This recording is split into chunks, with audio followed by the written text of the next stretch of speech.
Bwana Yesu asifiwe, ndugu na dada zetu katika Kristo. Nashukuru Mungu kwa sababu ya nafasi hii ambayo ameweza kutujalia na kunijalia pia na kuwajalia ninyi ambao mnanitazama ama mnaniangalia. Nataka kuchukua nafasi hii nikaribishe kila mmoja ambayo anapenda neno la Mungu, ambaye ako willing kufuata neno la Mungu. Nataka niwakaribishe katika madhehebu yetu yote ambao tuko mjini Luanda hapa, katika kijiji cha Luanda ama tauni ya Luanda.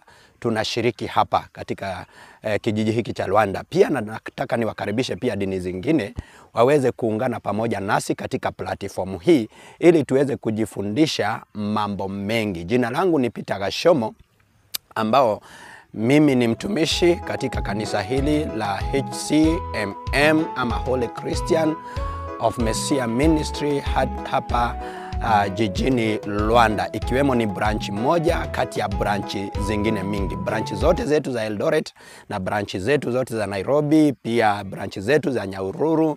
Mahali popote mlipo, nataka niwakaribishe pia tukiunganishwa na Mwenyezi Mungu na marafiki zetu wengine. Karibuni sana tuweze kujifunza mengi kupitia kwa Mungu na kupitia Biblia. Bwana wa majeshi awabariki.